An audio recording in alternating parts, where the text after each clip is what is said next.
전도서 2장은 솔로몬이 인생을 다 살고 죽음이 임박했을 때 깨달았던 그런 내용을 기록하고 있는 것입니다. 오늘 12절에 보면 내가 돌이켜 지혜와 망령됨과 어리석음을 보았나니, 지금까지 2장 1절부터 11절까지는 자기 자신을 위해 살았습니다. 내가 나를 기쁘게 하겠다, 내가 원하는 것을 다 해주겠다, 그런 마음으로 살았는데 11절에 보니까 그 후에 내가 생각해 본즉, 자기를 위해 살고 자기를 위해서 모든 걸 다 해주고 돌이켜서 한 번쯤 자신의 인생을 돌아봤습니다. 이게 헛된 거구나, 이게 바람을 잡는 것이었구나를 깨달았습니다. 그래서 여기 돌이켜 본다는 말은 내가 옳다고 생각하고 가던 길을 다시 한번 멈추어서 내가 지금 제대로 된 길을 가는가를 살피는 그런 것입니다.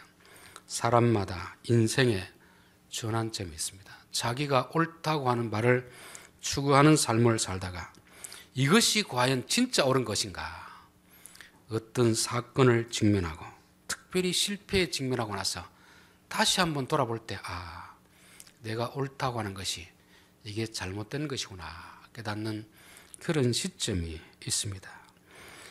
솔로몬이 바로 자기를 위해서 모든 것을 다 바쳤다가 어느 순간 자신을 돌아보니까 이건 아니구나를 깨달았습니다.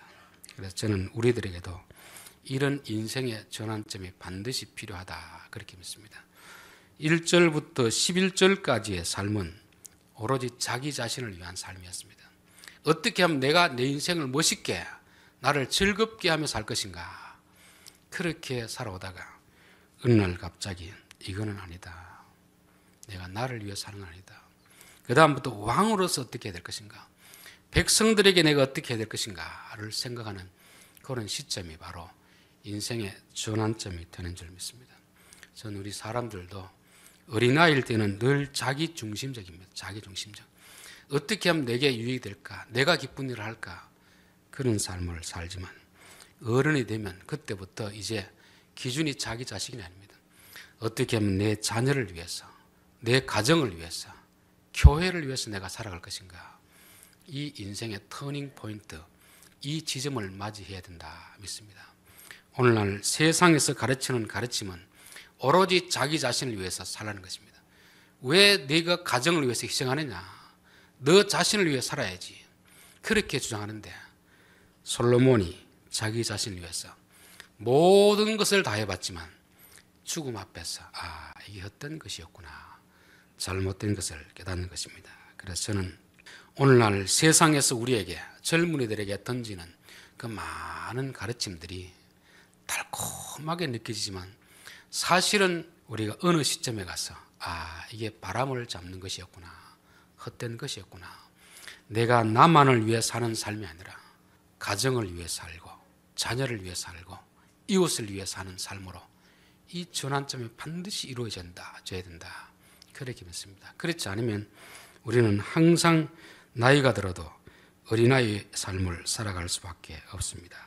고린도후서 5장 15절에 그가 모든 사람을 대신하여 죽으심은 살아있는 자들로 하여금 다시는 그들 자신을 위하여 살지 않고 오직 그를 대신하여 죽었다가 다시 살아나신 이를 위하여 살게 하려 하심이라. 인간의 타락이 뭐겠습니까? 타락이라는 오로지 자기 자신밖에 모르는 것입니다. 부모도 모르고 형제도 모르고 친척도 모르고 친구도 모르고 오로지 자기 자신을 위해서 살아가는, 이게 인간의 타락입니다. 구원이란 뭐겠습니까? 예수님이 자기 목숨을 내어주고 다른 사람을 구원해 주는 거잖아요. 그러면 구원받은 사람들도 이제부터 너희 자신을 위해 살지 말고 좀 다른 사람을 위해 살아라는 것입니다. 저는 부모의 삶이 그게 아닌가 그런 생각이 들어요. 자식은 자기만을 위해 살지만 부모는 자기를 위해서 살지 않습니다. 자기가 못 먹고 못 입어도 항상 부모의 마음속에는 자식이 마음에 있습니다. 요즘은 이제 부모들도 타락해가지고 자기 살기 위해서 이 가정을 버리는 부모들도 참 많이 있습니다. 그게 바로 세상의 잘못된 가르침 때문에 그러잖아요. 적어도 우리 부모 세대들은 제가 봤을 때는 자기를 위해 살지 않는 것 같습니다. 솔로몬도 자기를 위해 살아가는 그 인생에서 이게 헛된 것이구나, 이게 잘못된 것이구나 깨닫고 내가 돌이켜보니 지혜와 망령됨과 어리석음을 보았나니 왕 뒤에 오는 자가 무슨 일을 행할까? 이미 행한 지 오래전에 일일 뿐이더라. 그 전까지는 왕위에 올라서 이 왕권, 지위, 권한을 가지고 자기를 기쁘게 하는 그런 삶을 살았습니다. 그리고 어느 순간 이건 잘못된 것이다 그랬어요.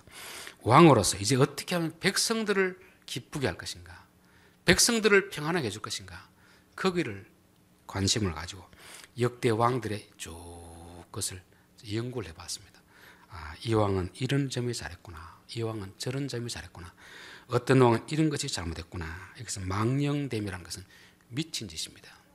역대 왕들 중에서는 보면은 왕권을 가지고 백성들을 위하는 것이 아니고 완전히 자기를 위해서 타락한 인생을 살았던 그런 미친 자들도 있었다는 것을 역사를 통해서 보았던 것이고, 그는 나는 어떻게 하면 지혜로운 왕이 되어서 백성들을 지혜롭게 잘 다스릴 것인가, 그렇게 자기 생각을 바꾸었습니다. 저는 우리 성도들도 이제까지는 나를 위해서 살았던 그런 인생을 한다면 이제부터는 내가 나를 위해 사는 게 아니고 어떻게 하면 내 부모에게 기쁨이 될 것인가, 다른 사람에게 유익함이 될 것인가, 그런 생각을 가지고 사는 것이 이게 진짜 거듭난 것이고 변화된 삶입니다.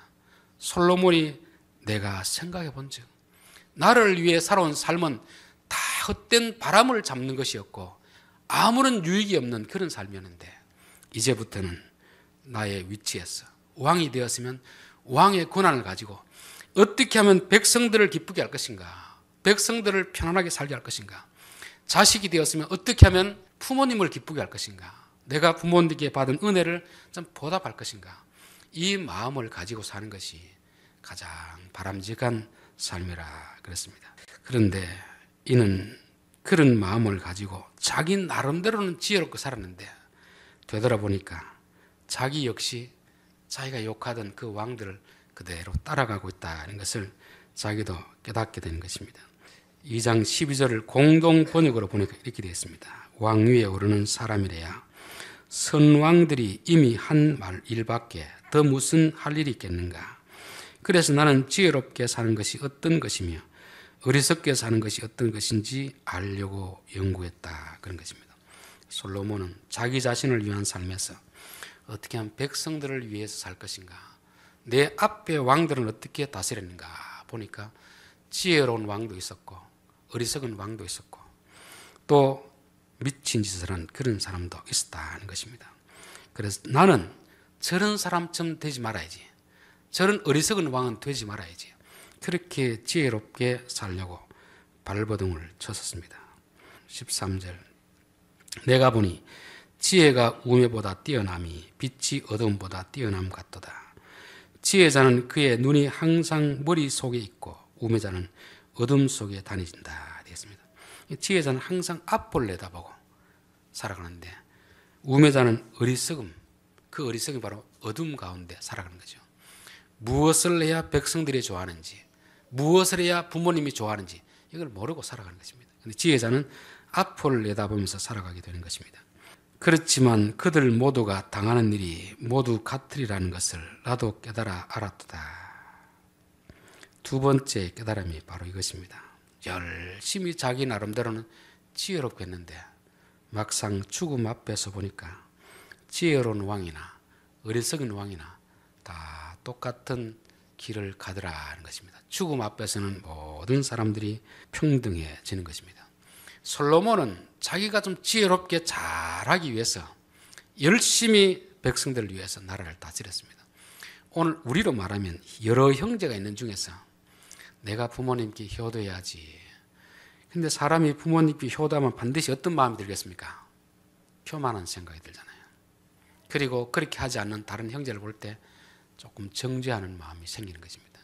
솔로몬도 역시 그랬습니다. 자기가 잘하려고 하는 건 좋은데 그 위에 부모들, 그 위에 왕들 어떻게 저렇게밖에 못했을까? 또 자기 밑에 있는 왕들도 나보다 잘하는 왕이 있겠는가? 이런 교만한 마음에 빠졌습니다. 우리가 잘 하려고 할 때 우리 마음에 찾아오는 참 위험한 생각이 것입니다. 내가 남들보다 조금 잘하는 건 좋은데 이게 잘하는 것이 교만한 마음이 되는 거죠. 그래서 못하는 사람들 볼 때 무시하고 정죄하는 마음이 되는 것입니다. 교회 안에서도 어떤 일을 열심히 하다 보면 나도 모르게 내 마음에 교만한 마음이 드는 것입니다. 그러면서 교인 중에서 그렇지 못한 사람을 보면 자꾸 정죄하고 판단하는 마음이 듭니다.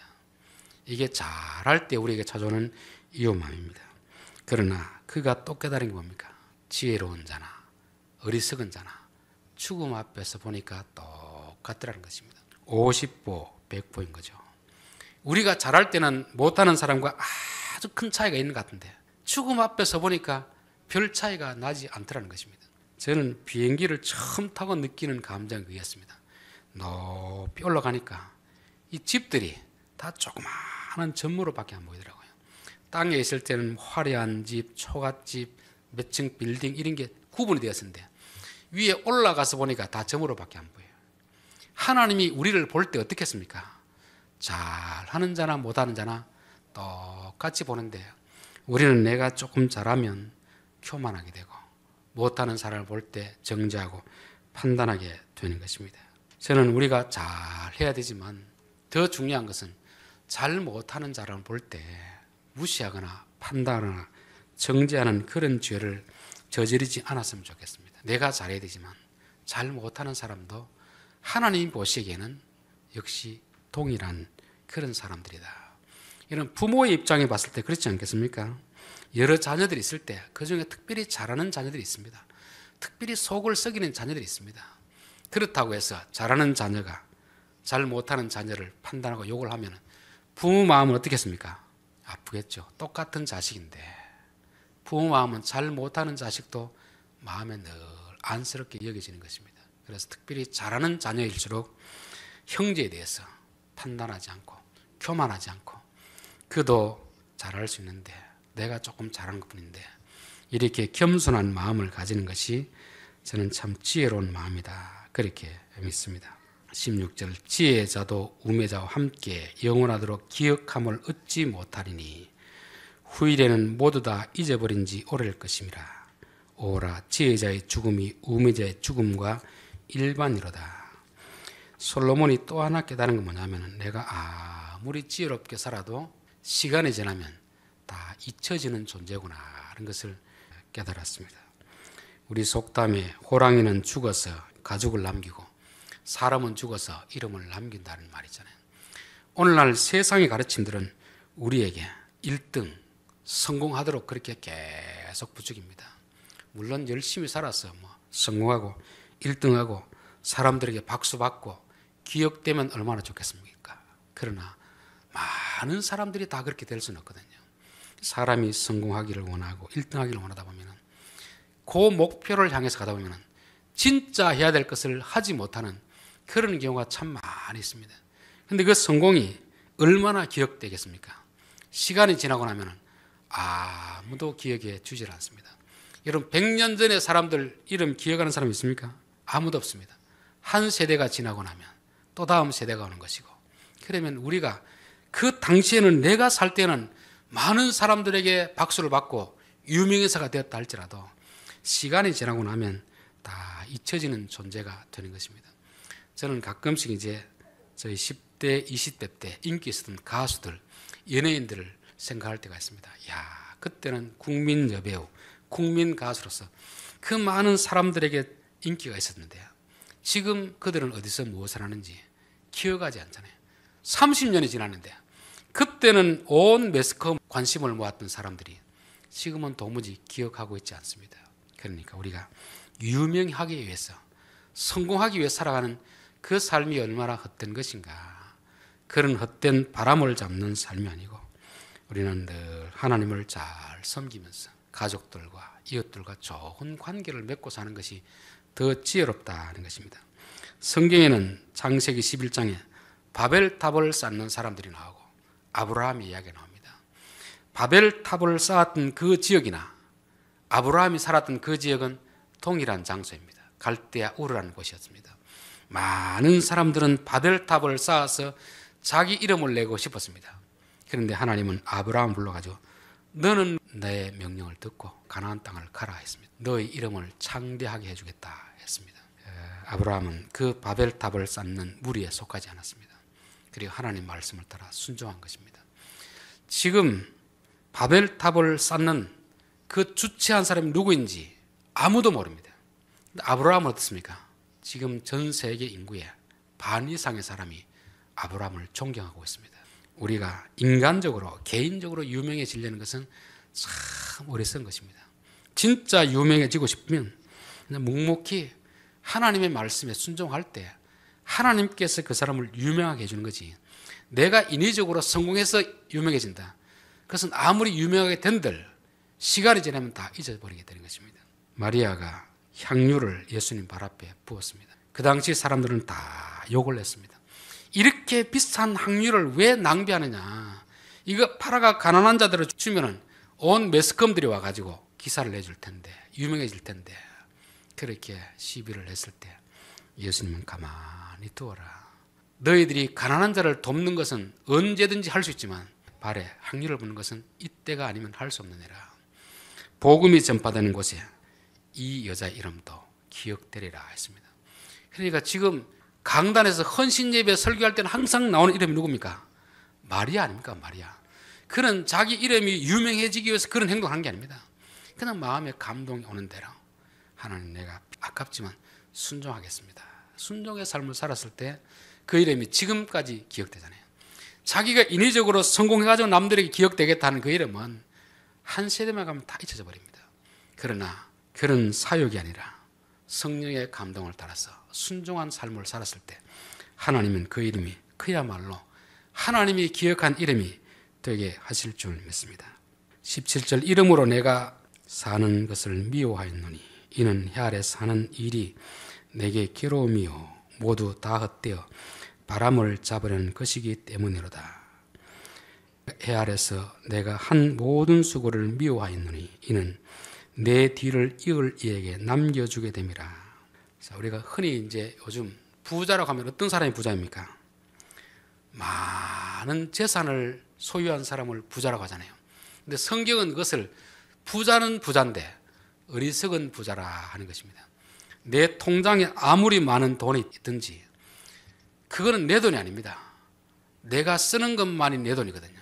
아무리 내 명의로 땅이 많아도 하나님이 오늘 너의 목숨을 거두어가면 그것이 누구의 것이 되겠느냐. 누가복음 12장, 어리석은 부자를 두고 한 말 아닙니까? 농사를 지어서 풍년이 되니까 창고를 지어가지고 많이 쌓아두면서 내 영혼아 먹고 마시고 즐거워하자 그렇게 했잖아요. 그럴 때 하나님이 나타나서 이 어리석은 바보야, 바보야, 그게 네가 창고에 쌓아두었다고 너 것이 될 줄 아느냐. 오늘 밤 너의 목숨을 가져가면 누구의 것이 되겠느냐. 이 전도자도 마찬가지 아닙니까? 내가 막 열심히 일하고 그렇게 많은 재산을 남겨두었는데 내가 죽으면 이게 누구 것이 될 것이냐. 누가 가져갈지, 똑똑한 아들이 가져갈지 바보 같은 아들이 가져갈지 자기가 죽고 나서는 아무도 모르는 것입니다. 그러니까 진짜 지혜로운 것은 죽어서 누구에게 주는 것이 아니고 죽어서 주면 이미 내 의지로 주는 게 아니잖아요. 살아있을 때 하나님이 쓰라는 곳에 쓰는 사람이 지혜로운 사람이고, 돈은 통장에 있는 것이 내 돈이 아니고 쓰는 것만이 내 돈인 것입니다. 그래서 저는 우리 성도들에게 늘 하는 말이, 일하는 복만 받지 마시고 돈 쓰는 복도 좀 받으십시오.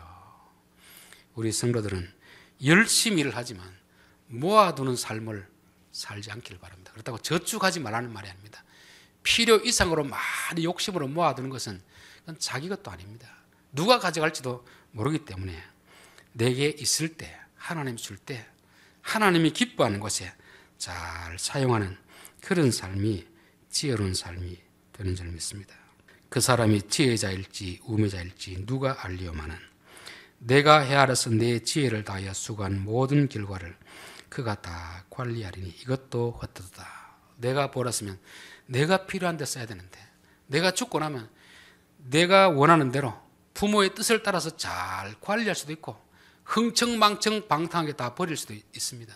그건 내가 결정한 일이 아니잖아요. 그렇기 때문에 내게 있을 때, 내가 행사할 수 있을 때 잘 나누고 베푸는 삶이 진짜 지혜로운 삶이라는 것입니다.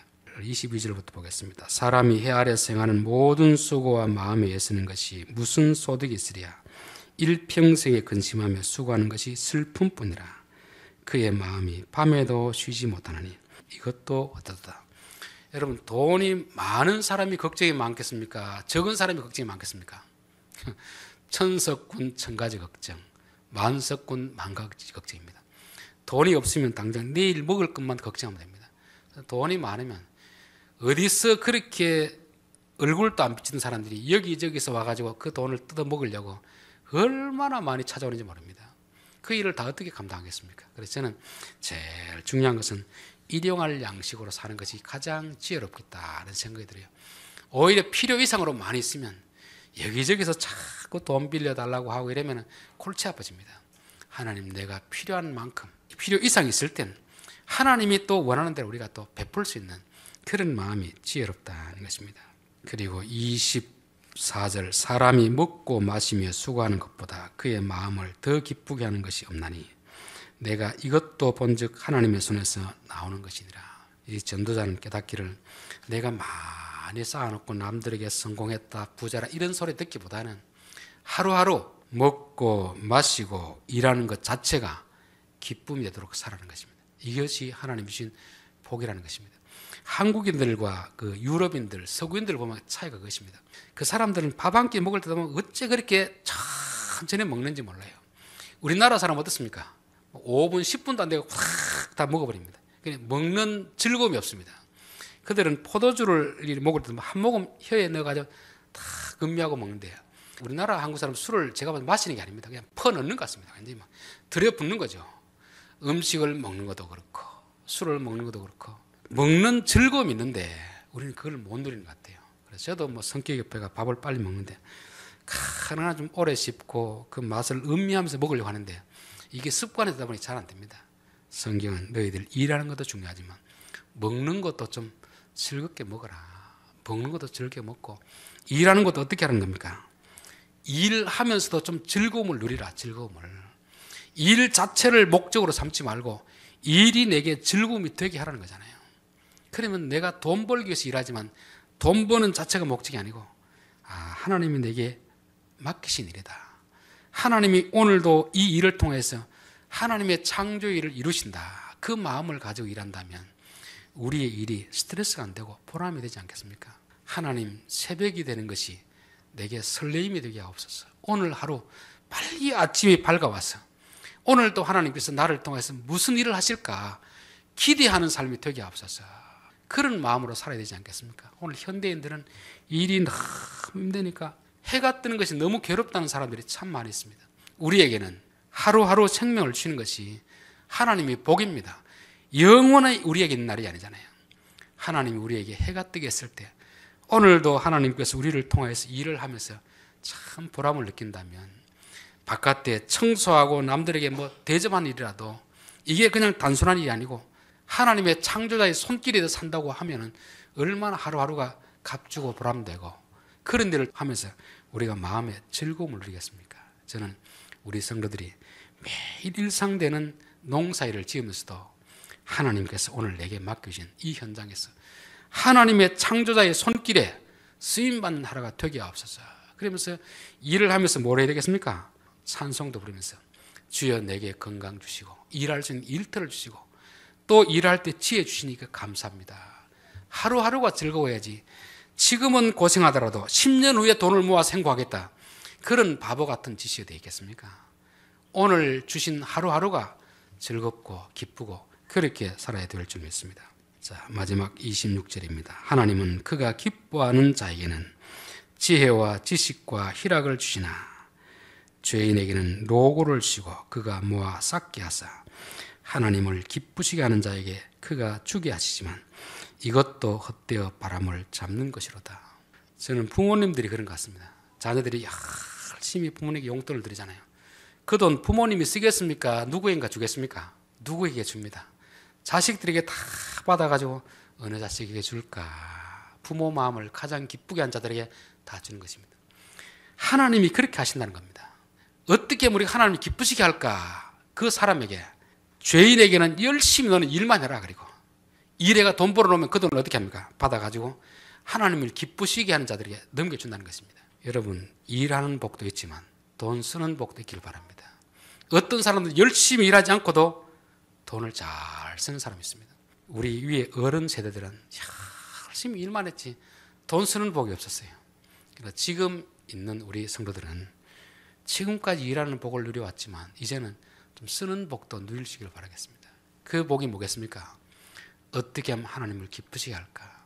하나님을 기쁘시게 하면 비록 내가 돈은 벌지 못해도 열심히 돈 번 사람들의 돈을 우리에게 갖다 주는 것입니다. 그리고 내가 좀 써라, 즐겁게 쓰라는 것입니다. 저는 우리 성도들에게 이런 복이 있기를 기도드립니다. 결론입니다. 우리 인생에 전환점이 있어야 됩니다. 내가 옳다고 생각하는 이것이 반드시 옳은 것만 아니구나. 어떤 새로운 만남을 통해서, 새로운 진리를 통해서, 어떤 실패를 통해서 다시 한번 돌이켜볼 수 있는 그런 전환점이 필요한 것입니다. 솔로몬은 자기를 위해 사는 삶이 잘 사는 것이라고 생각했습니다. 그런데 깨닫고 보니까 이게 바람을 잡는 것이었구나. 이제는 왕으로서 백성들을 기쁘게 하는 삶을 살아야 되겠다. 저는 우리 자녀들이 내가 하고 싶은 대로 하는 게 이게 똑똑한 게 아닙니다. 지금까지는 내가 하고 싶은 대로 다 했을지라도 이게 헛된 것이구나. 내 부모님이 기뻐하는 건 뭘까? 교회가 기뻐하는 건 뭘까? 내가 속한 회사에서 사장이 기뻐하는 건 뭘까? 나를 기쁘게 하는 삶이 아니고 다른 사람을 기쁘게 하는 삶. 이 전환점이 이루어져야 비로소 우리는 영적으로 어른이 되는 것입니다. 거듭났다는 것은 다른 게 아닙니다. 구원받다는 게 뭐겠습니까? 생각이 바뀌는 거 아닙니다. 자기를 위해서 이기적인 삶을 살던 사람들이 이제는 이타적인 삶을 사는 것으로 바뀌는 것입니다. 그래서 남들보다 열심히 살았는데 열심히 살 때 우리가 나타나는 또 하나의 단점이 뭐냐면 교만해지는 것입니다. 자기가 최고인 줄 알죠. 그리고 그렇지 않은 사람을 정죄하고 판단하는 것입니다. 잘하는 건 좋지만 그러나 죽음 앞에 섰을 때 이것도 헛된 것이구나.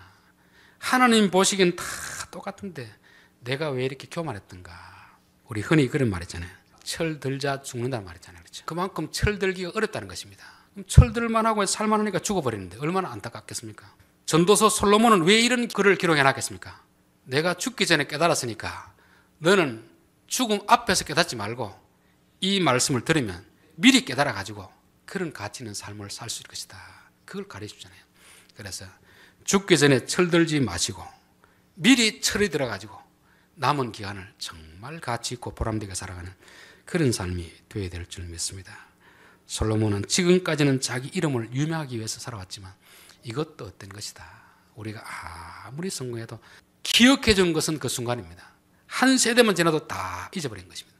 진짜 유명해지려고 하면 하나님이 우리에게 주시는 감동을 따라서 순수한 마음으로 순종할 때 하나님께서 그 이름을 두고 기억하게 하는 그 이름이 될 줄 믿습니다. 또 하나, 땅에서 모으는 삶은 어리석은 것입니다. 모아놓았다고 다 내 것이 되는 게 아니잖아요. 하나님이 우리에게 주실 때 정말 가치 있는 곳에 자꾸 베풀고 나누어 줘야지. 그게 내 것이지. 통장에 있다고 내 이름으로 땅 문서가 되어 있다고 이게 내 것이 아닙니다. 죽고 나면 그게 똑똑한 아들이 가져가서 제대로 관리할지 우면 아들이 가져가서 부모의 수고한 것을 한순간에 다 잃어버릴지 아무도 모르지 않습니까? 내게 있을 때 잘 관리하는 것이고, 또 하나 더 중요한 것은 일상의 삶에서 밥 먹는 것도 또 마시는 것도 일하는 것도 그 모든 것이 하나님 주신 복이니까 즐겁게 그렇게 했으면 좋겠습니다. 하루하루 우리 성도들의 삶이 밥 먹는 것도 즐겁게 드시고 일하는 것도 즐겁게, 그래서 하나님이 늘 주시는 기쁨을 누리며 살기를 바랍니다. 기도하겠습니다.